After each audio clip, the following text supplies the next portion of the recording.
दुपारची वेळ आहे. दिनेश निवांत बसलेला आहे. सगळ्यांचे जेवणे खाणे पण झालेले आहेत आणि गाईला निवेद्य द्यायचा आहे. तर तुम्ही म्हणाल ताई दुपारच्या वेळेत गाईला कुठं निवेद्य देत आहेस तू? तर काल 9 होतं. व्हिडिओ तुम्हाला थोडासा लेट येत आहे. बुधवारचा व्हिडिओ आहे. मंगळवारी 9 होतं. त्या दिवशी दिनेश पण पडला. नंतर मी व्हिडिओ काही बनवला नाही. दुपारचा व्हिडिओ आहे. म्हणजे दिनेशच्या पायाला जे आहे ना औषध वगैरे लावलं, हॉस्पिटलला जाऊन आलं, टॅबलेट घेतलेला आहे. मग दुपारच्या वेळेत असंच बसलेला होता. त्याला मनी लागेना आणि हे पण त्याला गर्दा करत होते की बाबा का बाईकवर गेला, पडला, हे सगळं झालं. त्यामुळे थोडंसं शांत बसलेला होता. करमत नव्हतं. काहीतरी विचार चालू होते त्याचे. तर म्हणलं थोडंसं बाहेर जाऊया. म्हणजे समोरच्या शेतात गाय होती, तिथं गेलो आम्ही. थोडा वेळ तिथंच बसलो, वातावरणाचा एन्जॉय घेत. म्हणजे छान असं जे खुल्लं वातावरण असतं ना ते वेगळं आणि घरामध्ये जे वातावरण असतात ते वेगळं. तिथं शेतामध्येच थोडा वेळ आम्ही बसलेलो होतो. त्यांची समजूत वगैरे काढली मी, कारण हे रागावलेले होते. त्यामुळे दिनेशला पण राग आलेला होता. म्हणत होता मम्मी मी काय पाहिजे म्हणून पडलो का, असं झालं तसं झालं चालू होतं त्याचं. असं चुकून होत असतं कधी कधी. पण प्रत्येक गोष्टीमध्ये रागावणं मुलांना पण राग येतो. तेच म्हणत होते मी, काही नाही, पप्पा जेही सांगतात तुझ्या भल्यासाठी सांगतात. तर समजूत काढून दिनेशला मी घरी घेऊन आलेली आहे. आल्यानंतर मी इकडे बनवत आहे शिरा. तर शिरा मी यावेळेत का बनवत आहे, कारण जेवण खाणं तर आमचं झालेलं होतं आणि दीपक पण कॉलेजला गेलेला आहे, आणखीन आलेला नाही आहे. पण दीपकचा रिझल्ट आजच आलेला आहे. मी तो व्हिडिओ तुम्हाला शेअर करू शकले नाही त्या दिवसा. तर त्या दिवशी जी व्हिडिओची क्लिप आहे मी आजच्या या व्हिडिओमध्ये ॲड करत आहे. तर जसं दीपकचा रिझल्ट आला तसं मला सुचत नव्हतं की काय बनवावं, गोडामध्ये काय बनवावं. म्हणजे दीपकला हलवा वगैरे आवडतो, पण हलवा बनवण्यासाठी गाजरं पण नव्हते घरी, खूप काही गोष्टी नव्हत्या. तर म्हटलं साधा सिंपल शिरा बनवावा. तर अगोदर मी तुपामध्ये रवा व्यवस्थित भाजून घेतला. नंतर मी रव्यामध्ये गरम उकळतं पाणी टाकलेलं आहे. म्हणजे रव्याच्या डबल पाणी टाकायचं आहे. वाटीभर रवा आहे तर इकडं मी 4 वाटी पाणी टाकलेलं आहे आणि चवीपुरती साखर टाकली, विलायची पावडर टाकलेली आहे आणि मिक्स केलं आणि थोडा वेळ शिजवून घ्यायचं आहे आपल्याला. बघू शकता एकदम मस्त असा शिरा म्हणून तयार झालेला आहे. तर अगोदर मी दिनेशला दिलं, कारण पतपाणी आहे दिनेशला. तर उपमा, शिरा किंवा म्हणजे काही मुरमुऱ्यासारखे वस्तू द्यायची नाहीत आपल्याला. म्हणजे मुरमुरा असो, पोहा असो किंवा तांदूळ, म्हणजे भात वगैरे देत नाही आहे. तर शिरा दिलेला आहे, खात आहे तो. तोपर्यंत दीपक पण आला आणि जे खुशी होती ना आम्हाला, खरंच बघा आनंद आज मावत नव्हता. आजच्या दिवशीच रिझल्ट आलेला होता. तर आल्यानंतर अगोदर दीपकला पण मी शिरा खायला दिला, कारण त्यावेळेस पेढे वगैरे आणण्यासाठी कोणी जाणार नव्हतं, हे घरी नव्हते. आणि दिनेशला तर मार लागलेला होता, तो पण व्यवस्थित चालता येत नव्हतं त्याला.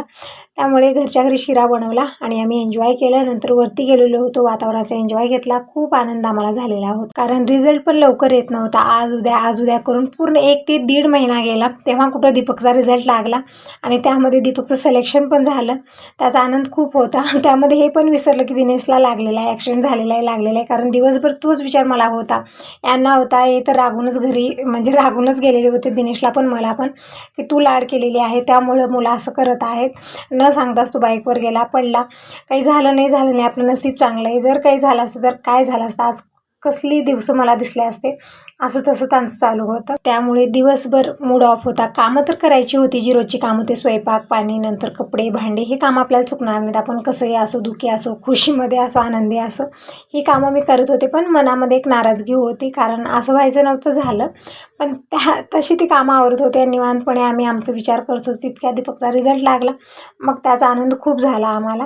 नंतर सगळ्यांनी एन्जॉय केलं, छानही वाटलं. तर ही छोटी छोटी व्हिडिओची क्लिप राहून गेलेली होती, मी शेअर करू शकले नाही म्हणून या व्हिडिओमध्ये ॲड केलेला आहे. तर हा जो व्हिडिओ आहे मंगळवारचा आहे आणि काका आणि काकू आले आहेत वर उठून, म्हणजे माझे सासू सासरे आलेले आहेत. आल्यानंतर सगळ्यांना पाणी दिलं, थोडा वेळ बोलत बसले. काकूंना चहा करून दिला, म्हणजे काका चहा वगैरे घेत नाही आहेत. तर आता मी स्वयंपाक करत आहे. तर काका काकू नंतर बाबा बोलत बसलेले आहेत. दीपक पण कॉलेजहून आलेला आहे आणि ज्ञानदाच्या हेरतऱ्या चालू आहे. दिनेशला काहीच कॉलेज नव्हतं, सुट्टी आहे, तो घरीच आहे. तर सगळ्यांची बोलणंही चालू आहे. इकडे मी स्वयंपाकी करत आहे. स्वयंपाकामध्ये मी आज दोडक्याची भाजी बनवत आहे. तर दोडके खिसून घेतले, थोडेसे असे होते ना एकदम निब्रट होते, तर खिसून घेतली, साल काढून घेतली, चिरून घेतलेला आहे आणि कांदा लसूण ही पण तयारी करून घेतली. कढईमध्ये 2 चमचे तेल घेतलं, मोहरी जिरं टाकलं, नंतर लसूण ठेचलेला टाकलेला आहे. नंतर मी कांदा टाकलेला आहे, परतून घेतलं, कोथिंबीर टाकलेली आहे आणि हळदी पावडर, लाल मिरची पावडर, धना पावडर टाकलं, परतून घेतलं. नंतर जे दोडक्याच्या फोडी होत्या ते टाकल्या, परतून घेतलेला आहे. अर्धी वाटी शेंगदाण्याचा कूट टाकला, पाणी टाकलेलं आहे आणि भाजी शिजत ठेवलेली आहे. सतत बाहेर पण माझ्या जरा चालू आहेत, कारण सगळ्यांची मीटिंग चालू चालू आहे. दीपक, दिनेश, काका, बाबा, नंतर काकू आहे, ज्ञानदा. बघू शकता ज्ञानदाला तुम्ही खूप लक्ष देऊन बघत असते ती, म्हणजे काय बोलतात काय नाही लक्ष देऊन ऐकत असते. क्यूब पण घेतलेलं आहे खेळण्यासाठी. तर असं यांचं चालू आहे. तोपर्यंत मी पटकन स्वयंपाक करून घेते. तर दोडक्याची भाजी, चपाती, भाकर, ज्यांना चपाती आवडेल ती चपाती खातील, ज्यांना भाकर आवडेल ती भाकर खाईल. म्हणजे आमच्या घरामध्ये कसं आहे ना, ज्वारीची जी भाकर बनते तर त्याची आवड खूप आहे. ज्वारीची भाकरवाली ना पंचपक्वान समोर ठेवा, कोणाला आवडणार नाही. जसं बाबा तसेच काका आहेत आणि घरामध्ये प्रत्येक व्यक्तीला भाकर खूप आवडते. दीपक दिने चपाती खातात, पण सगळ्यांना बाकीच्यांना ज्वारीच्या भाकरी, ठेसा, भाजी अशी तिखट झणझणीत सोबत ताक खूप आवडतं. तर इकडे मी हिरव्या मिरच्या पण भाजून घेतलेल्या आहे. जोपर्यंत भाजी बनत आहे तोपर्यंत तर हिरव्या मिरच्या व्यवस्थित भाजून घ्यायच्यात, आपल्याला ठेसा खूप चविष्ट बनतो. तर हिरवी मिरची थोडंसं तेल टाकून मी भाजलेली बघू शकता, मऊसूत होईपर्यंत भाजून घ्यायचं आहे. आणि खलबत घेतलेला आहे, त्यामध्ये अगोदर मी चमच्यावर जिरं टाकलं आणि जिरं छान वाटून घ्यायचं. नंतर मग हिरवी मिरची, चवीपुरतं मीठ, लसूण आणि अद्रक टाकलेलं आहे. कोथिंबीर, पुदिना या आवडीप्रमाणे टाकू शकता. मी इथं फक्त लसूण आलं टाकलेले, चवीपुरतं मीठ टाकलं, ठेसा वाटून घेतलेला आहे. आणि दीपकचं जेवण चालू आहे. म्हणजे दीपक बेळगावला गेलेला होता, येता येता खूप लेट झाला त्याला आणि म्हणत होता मम्मी कुठं नाश्ताही केलेला नाही आहे. तर घरी आल्यानंतर अगोदर आंघोळ वगैरे घातली त्याला आणि जेवायला वाढलेला आहे. तर दीपकचं जेवण खाणं झालं. आम्हाला जेवायला थोडासा लेट होता कारण यांचा आम्ही वेट करत होतो. तर आत्ता आलेले आहेत. आल्यानंतर बघत आहेत की तिथून काय काय डॉक्युमेंट दीपकपाशी दिलेले आहेत. तर काहीतरी डॉक्युमेंट्स दिले ते भरून आणायचं आहे. जसं मी तुम्हाला अगोदरच्या व्हिडिओमध्ये म्हणलं, गावातनं पंचायतमधनं जे सही थप्पा लागणार आहे ते घेऊन यायचं आहे. नंतर गावातल्या सरपंचाकडून तेही सही थप्पा ते पण आणायचं आहे, पण ते आता उद्याच्याला होणार आहे. तर दीपकचं जेवण खाणं झालं, बसलेलं आहे निवांत. आता आम्ही जेवायला वाढून घेऊ, म्हणजे हे आत्ता आलेले आहेत आणि काका काकूशी बोलणं चालू आहे त्यांचं. तोपर्यंत मी ताटली वाढून घेते. तर वरण आहे, दोडक्याची भाजी आहे, ज्वारीची भाकर आहे, कारण चपाती आता कुणालाच खायची नव्हती यावेळेस. तर सगळ्यांना मी भाकरीच वाढलेल्या आहेत. गरम गरम भात आहे, ठेसा आहे आणि सोबत ताक पण आहे. तर आमचं जेवण खाणं झालं. नंतर भांडी क्लीन करायची होती, खूप सारे भांडे झालेले होते. किचनमध्ये खूप पसारा वाटत होता. तर अगोदर सगळे भांडे मी घासून घेतलेले आहेत. किचन काउंट स्वच्छ धुवून घेतलं, म्हणजे आपलं किचन छोटं आहे त्यामुळे थोडंसं भांडे पसारा ठेवला ना एकदम असं वाटतं, एकदम अस्तव्यस्त, पाऊल ठेवायला जागा नसतो असं होतं. तर त्यावेळेत मी पटकन किचन क्लीन करून घेते आणि जी बाकीची कामं आहे ते नंतर करते. तर काकू पण इथंच बसलेले आहेत, म्हणजे मी इथंच भांडे वगैरे क्लीन करत होते. तर काकू चेअर टाकून इथेच बसलेले आहेत बोलत. आणि तोपर्यंत मी खोबरं पण हे करून घेतलेलं आहे. म्हणजे खोबरं ना खूप सारं होतं माझ्याकडे, ओलं खोबरं तसं तर 3-4 दिवसाच्या वर राहणार नाही, ते फ्रीजला ठेवा तुम्ही कसंही ठेवा. तर 3-4 दिवस झाले खोबरं ठेवलेलं होतं. तर मी काय केलं, सकाळच्या वेळेत पाण्यात टाकून ठेवलेलं होतं कारण पिवळसर झालेलं होतं ते. स्वच्छ 2-3 पाण्यात धुवून घेतलं, कॉटनच्या कपड्याने व्यवस्थित पुसून घेतलेलं आहे. आणि याचे छोटे छोटे असे तुकडे करून घेत आहे. आपण किती काय खिसणीवरती खिसून घेतलं तरी पण चालतं, लाडू बनवायचे तुम्हाला. पण मी मिक्सरला वाटून घेणार आहे, त्यामुळे छोटे छोटे तुकडे बनवले कारण कमी वेळात हे होणार आहे. आपण खिसत वगैरे बसलं भरपूर वेळ जातो त्यामध्ये. आणि इकडं ज्ञानदाच्या आणि दिनेशवर जरा का चालू आहे. दिनेशला पिशवी लागणार होती, बाहेर चाललेला आहे तो, तर दिलेला आहे, म्हणजे भाज्या वगैरे घेऊन येत आहे आता. आणि ज्ञानदाचं काय चाललेलं आहे, जसं मुलींमध्ये ना लहानपणापासूनच मेकअप करण्याचा उल्हास असतो, वेगळं सांगायची त्यांना गरज नाही आहे. तर नखपालीश दिसलं तिला, म्हणजे नेल पेंटची जी हे असते ना बॉटल ते दिसली, ती घेऊन आली आणि म्हणत होती मला लाव. तर लावत आहे, कारण तिला लावता तर येतच नव्हतं, खाली सांडा लवंडा नंतर हात सगळं करत होते. तरी खोबरं जे आहे ना ते ठेवलं मी. अगोदर आतमध्ये बसलेलं होतो, नंतर बाहेर आलेलं होता मी, म्हणजे काका काकू आता थोड्या वेळा जायला निघणार आहेत. काका तेच म्हणत होते की थोडंसं लवकर निघा आता, कारण जेवण खाणं झालं, बोलणंही झालेलं आहे. तरी पण बाबांना म्हणजे काकांना काहीतरी आयुर्वेदिक लागणार होतं, गुडघे दुखीचा जे त्रास आहे ना त्यांना पण झालेला आहे जसं मला झालेलं आहे. तर बाबा म्हणत होते काहीतरी आयुर्वेदिक ते मूळ आहे, ते उगाळून जर लावली, म्हणजे दररोज लेप केला त्याचा, तर थोडंसं आराम पडणार आहे गुडघे दुखीमध्ये. तर तेच बाबा आणण्यासाठी गेलेले आहेत. आणि तोपर्यंत काका आणि काकू थांबलेले आहेत, नाहीतरी थोड्या वेळाने ते निघणारच होते. तर इकडे मी तोपर्यंत ज्ञानदाला नेल पेंट पण लावलेला आहे, हाताच्या बोटाला म्हणजे नखाला लावलं, नंतर पायाच्या पण नखाला लावलेला आहे. आणि इकडं काकूला पण आणून दिलेली आहे, म्हणजे म्हणत आहे आजी हे लावून घ्या. तर काकूंना पण दिलेली आहे. तर असं हे नेल पेंट वगैरे लावून घेत आहेत. तोपर्यंत मी खोबरं जे आहे ना बारीक तुकडे करून घेते आणि मिक्सरला फिरून शिजत ठेवणार आहे, कारण यामध्ये थोडासा वेळ जास्त लागतो. म्हणजे साखरेची चासणी बनवा, मग त्यामध्ये ते खोबरं टाका आणि मग लाडू बनवा, थोडासा वेळ जास्त लागतो.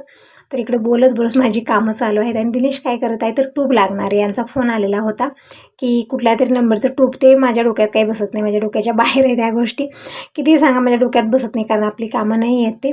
पण दीपक दिनेशच्या डोक्यात लगेच बसते एका शब्दामध्ये. तर कुठल्या तरी नंबरचं ट्यूब आहे असं म्हणत होते, तर ते दिनेश काढत होता आणि कोणीतरी आलेलं आहे न्यायसाठी, तर त्यांना दिलेला आहे. तर असं चालू आहे जस्टिनचं आपापलं काम. दिनेशचं दिनेशलाच लागलेलं आहे, दीपकचं दीपकलाच. म्हणजे दीपकला आता सध्या कुठल्या कामात आहे, दीपक तर जे डॉक्युमेंट्स आणलेले ते बघायचं व्यवस्थित, कारण सोमवारी परत दीपकला जायचं आहे. रविवार जसं ह्या रविवारी तो बसलेला होता रात्री, सीट बुक केलेली होती, तसंच सीट बुक केलेली आहे आता परत दुसऱ्या रविवारी जाण्याची पण, आणि त्याच वेळेला तो निघणार आहे.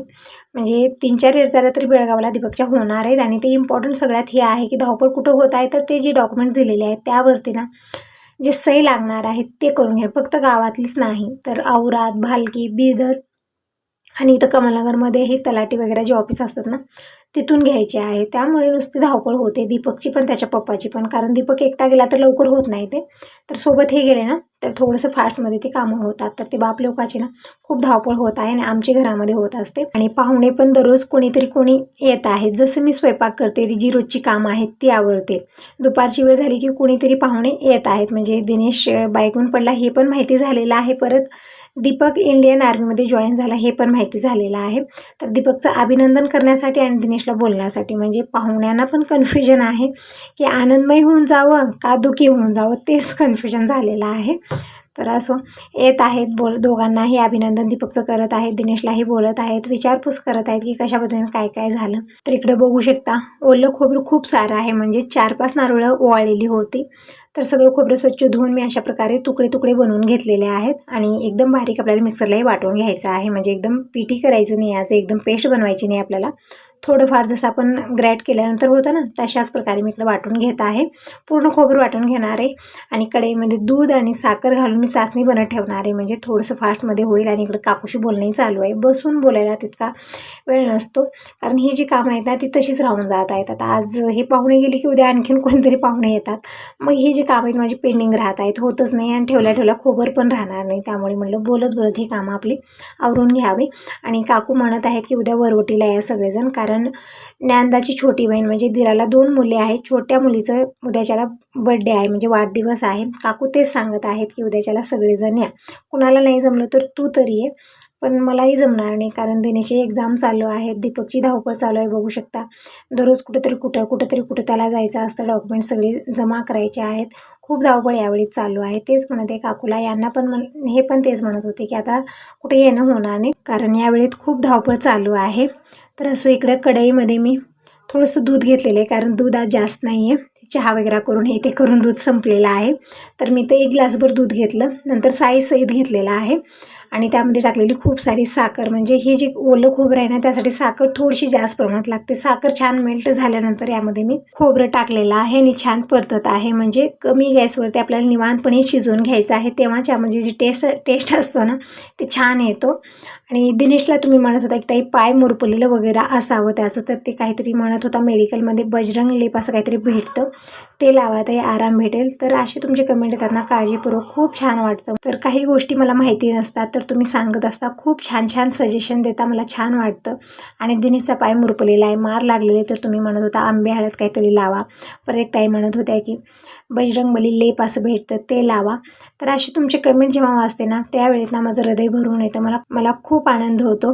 तर तुमच्या अशा कमेंटबद्दल तुमच्या अगदी हृदयापासून मी आभारी आहे. असेच कमेंट करत जा आणि असंच माझ्यावरती प्रेम तुमचं राहू द्या.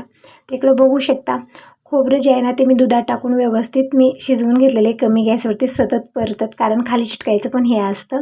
तर बघू शकता एकदम मी व्यवस्थित हे बनलेलं आहे, लाडू बनवण्यासाठी परफेक्ट आहे. आणि इकडे मी चहा पण बनत ठेवलेला आहे, म्हणजे काकू म्हणत आहेत की आता आम्ही जायला निघू आणि काकूसोबत मला पण जायचं आहे रेडी होऊन. तर सगळी किचनची कामं आवरून घेते, लाडू मी आल्यानंतर बनवणार आहे, कारण आता हे बनलेले मिश्रण तर लाडू आपण नंतर बनवलं तरी पण चालतं.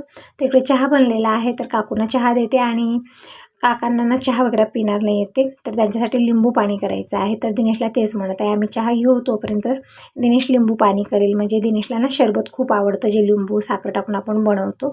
तर दिनेशला तेच म्हणत आहे. आणि पाणी खूप आहे, याला काहीच खात नाही, म्हणजे जे फेवरेट याचं भात वरण आहे ना ते दिनेशला देतच नाही आहे मी, कारण जे आहे ना मार लागलेलं ते जास्त होऊ शकतं त्यामुळे. तर शरबत वगैरे किंवा ज्यूस बनवून देते, चिकू नंतर खरबूज मिक्स ज्यूस, फळांचं ज्यूस मी देत असते, जे चांगलं असतं. तर इकडं दिनेश आता शरबत बनवत आहे. लिंबू, साखर, मीठ सगळं घेतलेलं आहे.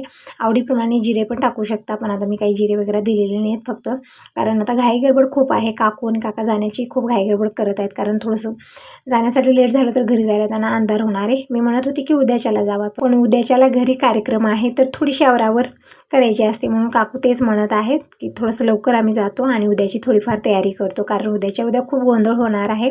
उद्या वाढदिवस आहे छोट्या नातीचा, म्हणजे दिराच्या छोट्या मुलीचं उद्या वाढदिवस आहे आणि आम्हाला पण इन्व्हाइट केलेलं आहे, पण आता आम्हाला काही जाण्यात येणार नाही.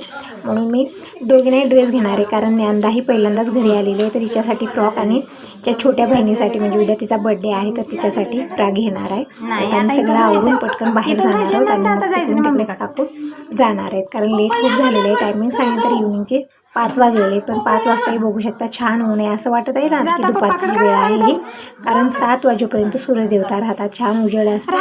7 वाजल्यानंतर थोडंसं दिवस मावळायला सुरुवात होते. जसं हिवाळा चालू असतो ना, थंडीचे दिवस, त्यावेळेस 6 वाजताच पूर्णपणे अंधार होतो, पण आता तसं नाही, आता दिवस मोठा झालेला आहे. तर इकडं शरबत दिनेशने बनवलेलं आहे, म्हणजे लिंबू, चवीपुरतं मीठ आणि साखर टाकलेले आहे, छान मिक्स केलं आणि इकडं काकाला पण दिलेलं आहे, ज्ञानदाला पण दिलेलं आहे, दिनेशला पण खूप आवडतं, तो पण पिण्यासाठी घेतलेला आहे. आम्ही चहा पिलेला आहे आणि इकडं काकूशी बोलणं चालू आहे आमचं. काका म्हणत आहेत की आवरा, किती वेळ बोलणार, किती. आमचं बोलणं संपतच नाही, म्हणजे कसं असतं ना, खूप दिवसाच्या नंतर भेटलो की त्यांचं सांगतात, आपण आपलं सांगतो, मग वेळेचं भानच राहत नाही, फक्त बोलण्याचं एकच नाद असतं आपल्याला. तिकडं काकूला मी कुंकू लावत आहे आणि पाया पडते आणि मी पण रेडी होते थोड्या वेळामध्ये, म्हणजे अगोदर काही प्लॅन नव्हता जायचा. यांना मी फोन केलेलं होतं की बस स्टॉपपर्यंत जावा आणि 2 फ्रॉक घेऊन द्या, ज्ञानदाला एक आणि तिच्या छोट्या बहिणीला एक, पण हे म्हणत होते मला येणं होणार नाही, मला काम खूप आहे, तू तुझं बघ. तर आता म्हणलं पटकन साडी वगैरे घालावी, रेडी व्हावं आणि जाऊया. इकडे काकाची पाय पडत आहे, बाबा यावेळी बाहेर. सो आता यासोबत या व्हिडिओला इथं सेंड करत आहे. नेक्स्ट व्हिडिओ नक्की बघा. बाय.